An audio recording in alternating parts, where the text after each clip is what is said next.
So I've been thinking a lot about the Bible. I started reading it, rereading it, I guess, recently, and I haven't got very far through it this time, but I've already counted a lot of begat, and incest. For those of you who don't know, Genesis 19 describes Lot's daughters getting him drunk and shagging him. Now, I doubt that a lot of Christians know that that's in the Bible, and for that matter, I'm willing to bet that the majority of Christians have a Bible but haven't read it all. Now, I know as soon as I say that, the Christians will come out of the woodwork and tell me that they have read it, and can quote it mercilessly and will proceed to do so. But my point stands. I mean, how many Christians have read the book of Zephaniah or Habakkuk? It kind of got me thinking, how much of the Bible is really necessary? I mean, how much of it do Christians use on a daily basis, or even on a yearly basis, or even in their lifetimes? How many Christians go their entire lives without knowing certain rules that are set up in the Bible, or certainly even ones that are punishable by death? All the advice in the Bible, which I think is worthwhile, boils down to two things. And those two things, two ideas, are essentially summed up in the words of two unlikely philosophers.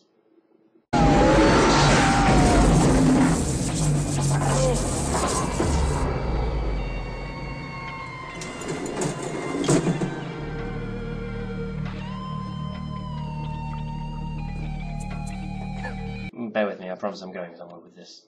You want us to say something? What should I say? Make something up.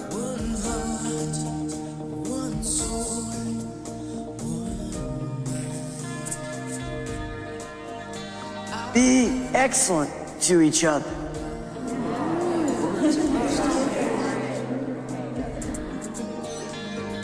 Party on, dudes! Good one, dude. Two ideas. Be excellent to each other. Party on, dudes. Now, I realise that there's an inherent silliness in it, but I have one question. What if, instead of the Bible, instead of the Old Testament, New Testament, Ten Commandments, death, resurrection, miracles, and more, what if those two ideas, and those two ideas alone, formed the basis of the world's largest religion? Your knee-jerk reaction will probably be, what, the Church of Bill and Ted? But think about it. Be excellent to each other pretty much covers tolerance, love, and even pacifism towards your fellow human being. Not only being nice, but indeed being excellent to them, going out of your way to do good for your fellow man or woman. Whilst party on, dudes, and to be the first right interpretation to the line, I'd say that we are all dudes, male or female, including, as indicated by the fact that one of the people to whom he says, party on, dudes, is a woman. Party on, dudes covers the aspect of enjoyments of one's own endeavours, not necessarily in partying per se, but in finding your own happiness and continuing to do what you enjoy. The religious among you may be thinking, well, fine, that's exactly the same as love your neighbours, love yourself, and yes, you do have a point. But that teaching of Jesus, that one wonderful teaching of Jesus, is surrounded by a Bible's worth of derision, scorn, and hatred doled out where, in this day and age, it's rarely seen as being appropriate. How wonderful would it be to shed the laws about eating shellfish, the laws about being able to buy slaves from neighbouring countries, the laws punishing homosexuality and homosexual acts with death?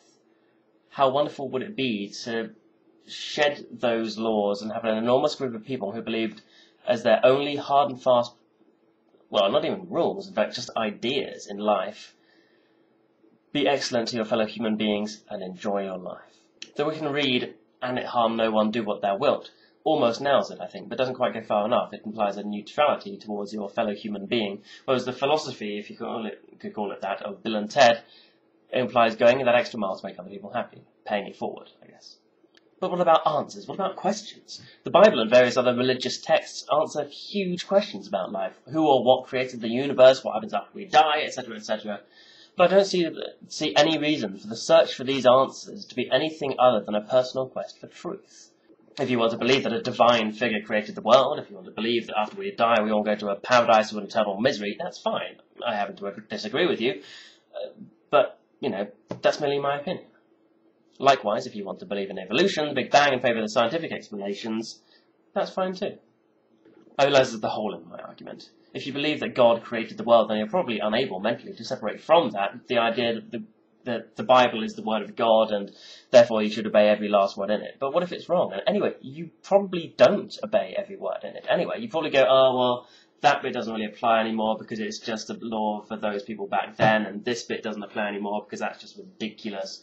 You already ignore bits of the Bible. Why not ignore all of it? If you're going to ignore some of it, then why not ignore all of it? And I'm aware that people have put forward ideas that some of them were moral laws and some of them were religious laws and some of them were societal laws. In my opinion, this clever grouping of laws in the Bible is completely irrelevant. They are all given the same weight in the Bible, and it's only now that we've decided, well, this one I don't really want to obey, so I'm going to say it's this type of law. This one I do want to obey, and I want to enforce on other people, so I'm going to say it's this type of law. And in my opinion, it's bollocks. In the Bible, greater weight is given to the sin of collecting sticks on the Sabbath than homosexuality. Homosexuality is simply written about as being an abomination, to use the Bible's words, and that it is punishable by death. Whereas for collecting sticks on the Sabbath, God himself appears to Moses and says, well, let's find the bit for the Bible, shall we? Then the Lord said to Moses, the man shall surely be put to death. All the congregation shall stone him with stones outside the camp. I like that phrase, stone him with stones, as opposed to stone him with penguins. Regardless of the way that it's weighted in the Bible, you'd be hard-pressed today to find a Christian who thought that collecting sticks on the Sabbath was more heinous a sin than homosexuality. It may be a naive thing to say, but I truly believe that if the whole world believed in and followed the Bible, the world would be a mess. People would be put to death for the most inconsequential of deeds, and sexism and homophobia would run rampant. But now think, if just as many people believed in and followed these two simple suggestions, be excellent to each other and party on, dudes. In those simple words, there's no racism, no sexism, no, you must believe this or you'll fry for eternity. No, these are the answers to all the important questions regardless of what other people may say or even prove.